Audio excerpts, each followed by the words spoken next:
This is Tara McGinnis, and this is Theatrical Makeup Design Interactive. A brief history of theatrical makeup in the West.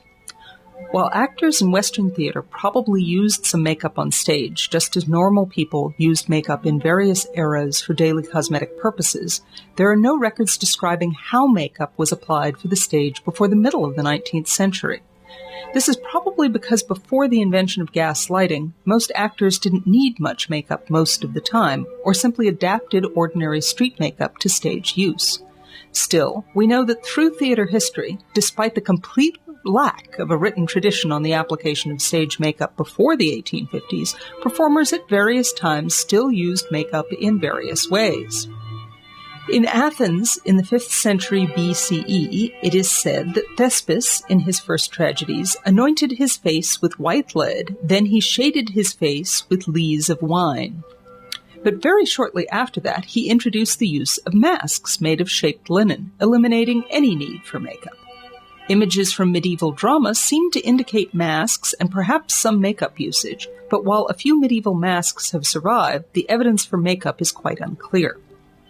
In the Renaissance, there is a brief mention in Shakespeare's Midsummer Night's Dream of 1595, where Bottom the Weaver debates what color of beard he should wear for his role as Pyramus, but we have no indication if this means he intends dyeing his beard or wearing a false one. However, Much Ado About Nothing does give ample evidence that false beards were in use, since it is impossible for an actor to play Benedick without one. All other mentions of makeup in Shakespeare's plays are about the paints women wore in private life, rather than the paints most probably similarly used by actors to play women. In the Restoration era, Samuel Pepys' diary of October 5, 1667, describes visiting the actresses Nell Gwynn and Mrs. Knepp backstage before a performance. "But Lord, to see how they were both painted would make a man mad, and did make me loathe them. And yet what a show they made on the stage by candlelight is very observable." An actor named Mr. Johnson, who played at the Lincoln's Inn Theatre in this same era, was noted in John Downes' memoirs of the stage as being very skillful in the art of painting his face, which Downes believed was a great improvement to the art of acting.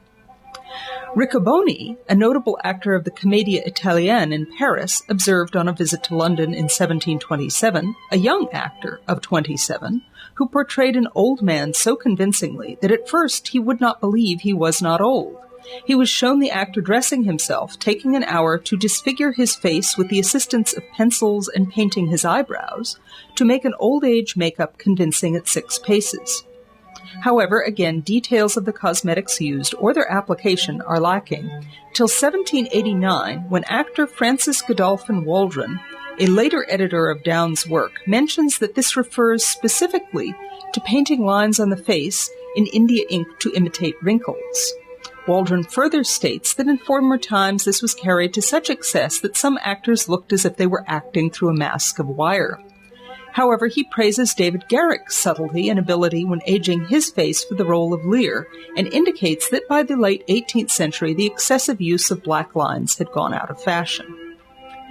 We do know that before the mid-19th century, actors would have had access to the popular street makeup products whitening face powder and rouge. We also know that when white actors portrayed characters who were non-white, they used Bole Armenia, the pigment base of burnt umber paint, for a reddish-brown tone, or burnt a cork to make a dark brown or black tone.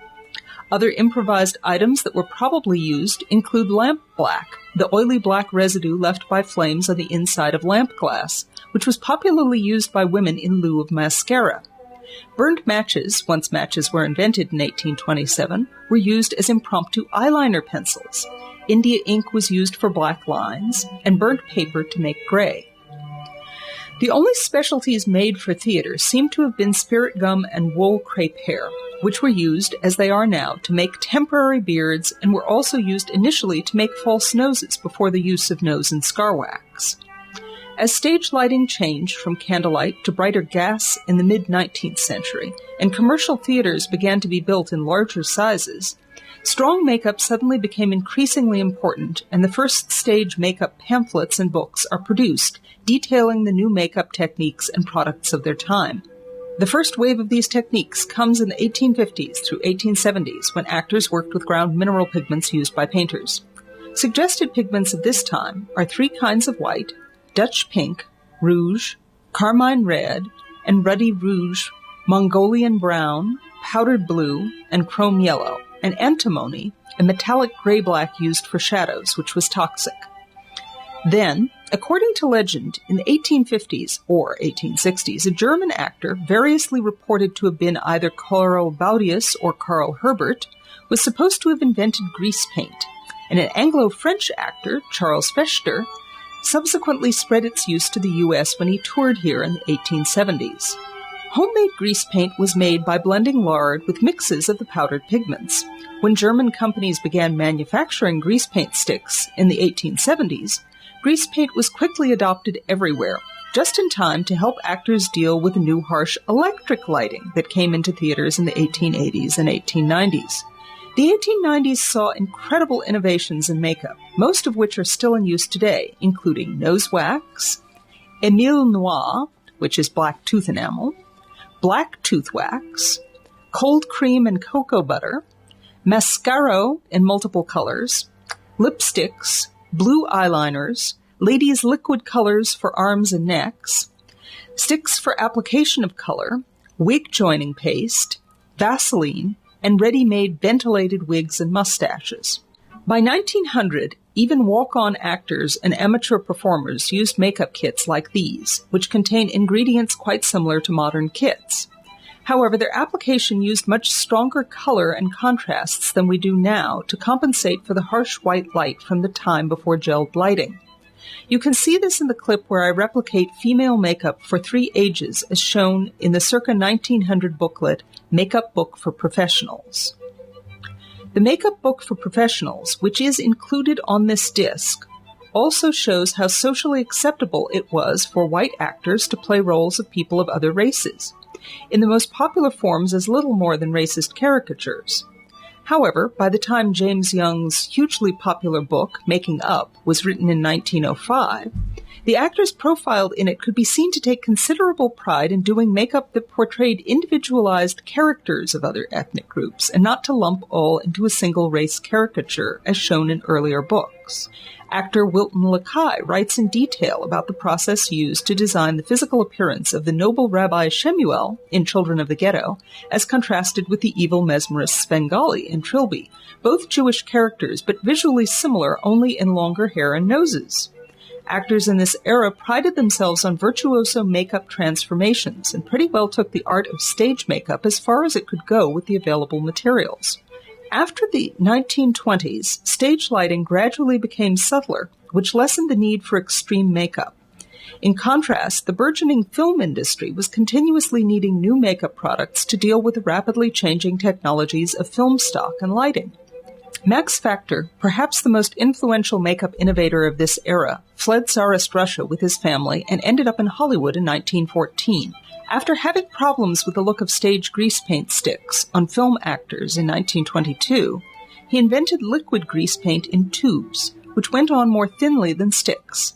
In 1932, Max Factor also created the first student makeup kits like these, which came with his series of instructional pamphlets, illustrated by the actor John Carradine. Further changes in film stock in 1937 prompted him to create Pancake, a non-reflective water-based makeup that looked good in color films and was subsequently adopted by many stage actors as well. Since that time, film makeup artists have generally driven all the innovation in makeup both technologically and design-wise, and theatrical makeup occasionally picks up these new products and techniques from film as needed, while still relying mainly on the painterly techniques pioneered in the 1900s, which have proven to be best adapted for the stage. To learn more about the early history of stage makeup techniques, this disc includes complete printable PDF facsimiles of a large number of early, extremely rare makeup books for your further study, as well as pamphlets and the makeup section of a once popular book on blackface minstrel shows. This material is interesting not only for learning more on makeup technique, but is enlightening about the role of actors in the debates about race and nationalism in 19th and early 20th century America.